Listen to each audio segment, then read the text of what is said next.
E hoje, segunda-feira, o nosso convidado é o secretário de Estado de Saúde, o Dr. Nelson Tavares. Nós o convidamos para falar sobre a Caravana da Saúde, mas claro, não podemos deixar de falar aí sobre a gripe H1N1. Dr. Nelson, o Estado conseguiu atingir a meta de vacinação e quais os cuidados que nós devemos tomar para evitar essa gripe? Bom dia, um prazer tê-lo neste início de semana aqui no Tribuna Livre. Bom dia, Marquinhos, bom dia, Sérgio Cruz, bom dia, ouvintes do Tribuna Livre. Realmente, a maioria dos municípios alcançou a meta estabelecida, mas nós continuamos muito preocupados porque os casos de gravidade da doença das pessoas que adquirem a gripe têm sido muito preocupantes. E realmente o que nós podemos fazer hoje, terminada a vacinação, você tem razão, é realmente nos precavermos o máximo possível.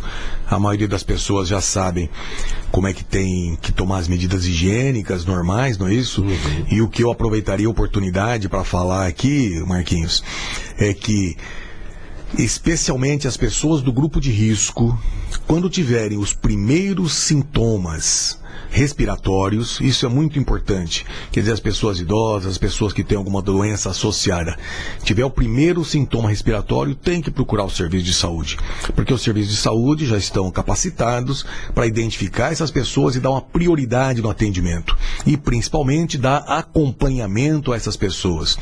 Então, eventualmente, o profissional médico identifica uma suspeita, mas não é uma suspeita que inicia o tratamento, já é uma suspeita leve, de que a pessoa possa estar acometida do que aquela patologia dela naquele dia possa ser eventualmente influenza, que essa pessoa tem que retornar no outro dia. Se ela não vier espontaneamente, ela tem que ser procurada, porque o que tem feito historicamente, assim, cientificamente, a diferença entre o avanço da gravidade da doença é realmente as medidas preventivas. Bem, nós temos um caso e que nos preocupa bastante aqui no estado, é na cidade de Naviraí, não é?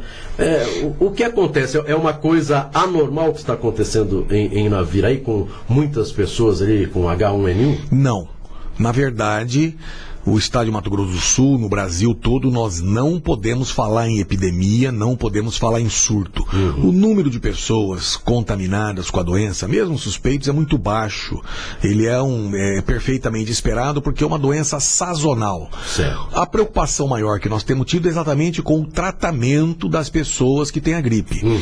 Isso ocorreu em Naviraí, realmente. Uma equipe da Secretaria de Saúde foi lá, aprofundou um pouco, aperfeiçoou um pouco o tratamento que devia ser dado para as pessoas suspeitas e, como você tem acompanhado, realmente os casos de gravidade da doença praticamente zeraram, caíram muito. Isso tem acontecido em vários municípios, já aconteceu em outros anos anteriores. Quando você intervém com um tratamento precoce, a evolução da doença de um modo geral, ela é benévola, ela não evolui para a gravidade. Dr. Nelson Tavares, faltou por parte do Estado um número suficiente de transferência das vacinas aqui para Campo Grande, para a nossa capital? Porque ficou assim, com relação à dúvida, olha, não tem vacina suficiente, tem vacina suficiente, o Estado transferiu o número de vacinas suficiente para Campo Grande. O que realmente... teve algum problema com relação a isso? Não, absolutamente, né? Não, absolutamente, Marquinhos, porque, na verdade, o Ministério da Saúde define quem ia ser vacinado, é uma definição que cabe ao Ministério da Saúde. Eles baseiam estatisticamente em relação ao que foi vacinado nos anos anteriores, fazem uma adequação de acordo com o IBGE, e o Estado simplesmente transfere as vacinas nos que diz respeito ao número de doses. Certo. Nós transferimos a todos os municípios, naturalmente, e obviamente o Estado participa muito intensamente da capacitação, da definição das estratégias de vacinação. Obviamente que a estratégia é uma prerrogativa exclusiva do município. O Estado orienta, a União orienta. Então, se houve algum problema em relação à questão da vacinação, o município que tem que explicar por que está ocorrendo, o que houve, porque as doses foram repassadas integralmente para todos os municípios, sem dúvida nenhuma. Isso eu não entendo porque existe uma polêmica em relação a isso. Secretário, com relação a essa questão da vacina, essa gripe suína aí, essa H1N1, já existe aqui, pelo menos o que se sabe desde 2009, né? Você não acha que houve por parte do governo, sendo do governo federal, negligência do ponto de vista de não ter, né, um estoque de vacina suficiente para imunizar toda a população? Porque essa imunização dos grupos de risco termina relativizando, né, a imunização. O que é possível se fazer do ponto de vista do Estado e dos municípios para se imunizar todo mundo? Realmente essa vacina ela tem um impacto financeiro grande e foi uma decisão do Ministério da Saúde. Todo ano é feito dessa forma. Esse ano, como houve antecipação da doença, principalmente no estado de São Paulo, e com a ocorrência de muitos óbitos, houve realmente uma espécie de um pânico entre a população. A procura foi muito grande e, eventualmente, em alguns locais que acabaram sendo vacinadas, pessoas fora do grupo de risco, isso é uma verdade, porque muita gente estava procurando a rede particular, pagando aí até 120, 150 reais na dose da vacina. Então, até a gente tem a compreensão de que as pessoas procurem a rede pública e acabaram sendo vacinadas pessoas fora do grupo de risco e, eventualmente, pode não ter tido vacina para vacinar todas as pessoas do grupo de risco. Estatisticamente, é lógico que estatística é uma coisa que é boa para o governo, mas é péssima para quem tem a patologia. Estatisticamente, quase todas as pessoas que tiveram gravidade na doença, não é que tiveram a doença, mas que evoluíram mal, são pessoas dos grupos de risco. Então, por isso, a decisão do Ministério de vacinar, uma decisão que repete todos os anos, vacinar aí aproximadamente 20, 25% da população que se inclui nesse grupo de risco. Essas pessoas, sim, eu não tenho a menor dúvida que elas tinham que ser vacinadas, porque a gravidade da doença é mais importante que a questão da doença, Sérgio. Vamos falar um pouco da caravana da saúde, encerrada ontem, né? Lá no Albano Franco. A caravana agora vai para o Hospital Regional. Qual tipo de atendimento vai ser dado a partir do dia 6 no Hospital Regional para pacientes da caravana da saúde?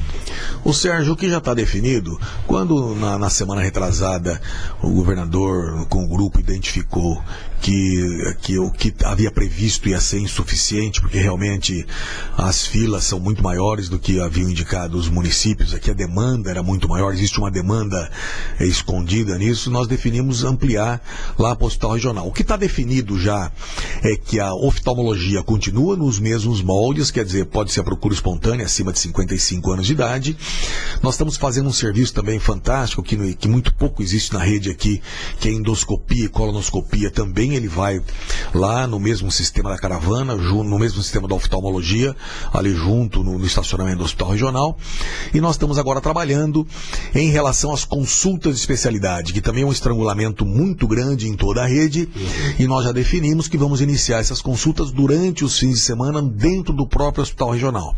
A partir daí, nós vamos discutindo com o governador as possibilidades de ampliação de outros serviços durante esse período em que a caravana estiver lá, realmente de acordo com a demanda, porque a gente não tem assim muita segurança do que realmente existe demanda, porque as filas são muito precárias. O que existe hoje aqui no estado, parece, Sérgio, que as pessoas nunca acreditaram muito que iam ser atendidas, tinham já desistido disso, e quando vê o governo de fato atendendo as pessoas, acaba tendo assim a iniciativa de procurar, e a gente teve muita surpresa em relação ao número de pessoas que precisavam de serviço de saúde. Ou seja, um número bem maior do que aquilo que vocês tinham no momento, né, por exemplo, numa lista. Sem dúvida, sem dúvida. O governador disse esses dias que nós ainda estávamos iniciando a caravana, quer dizer, não sabíamos disso, mas o governador disse que nós tínhamos uma previsão inicial de todas as filas, em torno de 17 mil cirurgias, e nós passamos aí a semana passada da marca das 30 mil cirurgias só de catarata. Isso realmente é uma coisa incrível, né? Eu acho que se somar tudo que o estado do Mato Grosso do Sul fez em toda a sua história, eu acho que não dá metade disso. Agora, secretário Nelson Tavares, a caravana da saúde, por onde passou, deixou um legado, deixou ali uma marca. O que é que fica para a nossa capital, Campo Grande? Parece-me que nós teremos aí leitos de UTI, nós teremos novos leitos. O que é que a caravana da saúde deixa para Campo Grande? Nós temos já discutido há vários meses com a administração municipal aqui, e no nosso entendimento, o maior estrangulamento, a maior preocupação que nós temos tido é o que a gente chama da alta complexidade de urgência e emergência, que basicamente são leitos de terapia intensiva, adulto, infantil e neonatal. Então nós tínhamos uma proposta inicial, já de agosto do ano passado, de ampliarmos 52 leitos aqui no município de Campo Grande. Nós conseguimos ampliar 20 leitos, depois tivemos alguns percalços, aí estamos renegociando novamente para ver se a gente consegue ampliar agora esses 32 leitos que faltavam. Na verdade, a nossa proposta hoje é aumentar mais 40 leitos aqui, estamos em negociação com a rede hospitalar. Agora, claro que quem não foi atendido, quem não conseguiu atendimento, está aguardando, né? A caravana de saúde aqui em Campo Grande, ela teve encerramento neste final de semana, não é?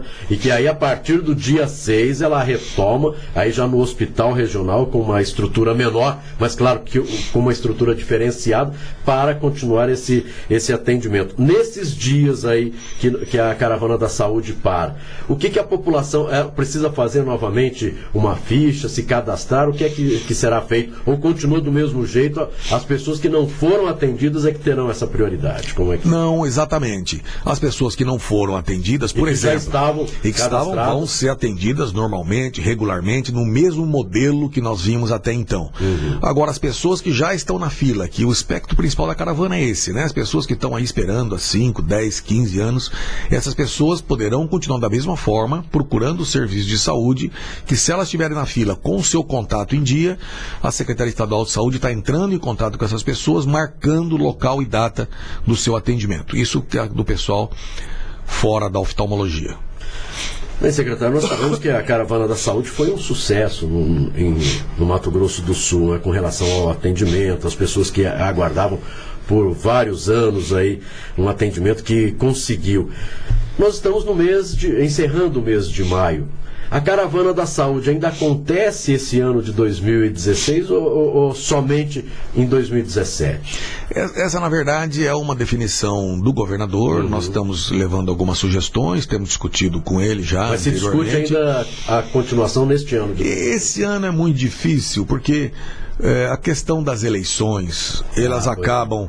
Sabe, a caravana não tem nada a ver com política, porque ela começou em março do ano passado. Não pode deixar que, de repente, algum prefeito queira... Mas a política tem entrado dentro da caravana, como vocês têm assistido, então nós vamos tomar precaução de não ter nenhum problema. Isso também é uma decisão do governador de encerrar por esse período agora, mas nós já estamos discutindo esse aspecto para o ano que vem. Uma coisa que aqui, Marquinhos, que eu queria até aproveitar essa oportunidade aqui na Capital 95, que eu vi que vocês gostam de aprofundar um pouco as discussões, é um aspecto muito importante do projeto do governador na questão da área da saúde. Não é só a oferta do serviço de saúde.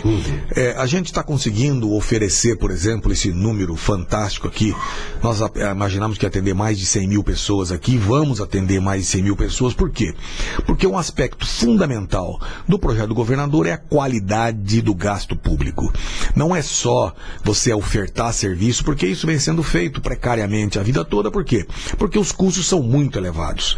Você gasta para fazer uma consulta, uma cirurgia, muitas vezes 3, 4, 5, 10 vezes a tabela SUS. E nós estamos tendo um esforço muito grande, por isso que nós estamos discutindo profundamente a segunda etapa da caravana, porque ela precisa respeitar o atendimento à população, mas ela precisa respeitar a equação financeira.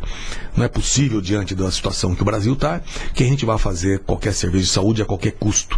Então esse dá muito mais trabalho, mas é uma determinação do governador e nós estamos trabalhando nessa linha, tentando aperfeiçoar o gasto público, que a gente possa oferecer esses serviços de forma continuada. Esses não são serviços que nós vamos oferecer agora por causa que é véspera de eleição ou terminar esse ano, absolutamente. Eles devem continuar, mas sempre sobre essa visão. A gente precisa negociar com as equipes de saúde, com as equipes médicas, com os hospitais, de forma que a gente possa permanentemente, para que essas filas nunca mais voltem a ocorrer. Não é uma questão só de acabar o que estava, é você estruturar o serviço para que ela não volte nunca mais. Isso é uma responsabilidade que o governador tem e que nós estamos seguindo aí à risca. Agora, doutor Nelson, claro que nós estamos falando de Campo Grande, não é, por ser a capital do Mato Grosso do Sul, e claro que a fila muito maior, mas a Caravana da Saúde está trabalhando na região de Campo Grande, com várias outras cidades, se não me engano, mais de 17 cidades além da nossa.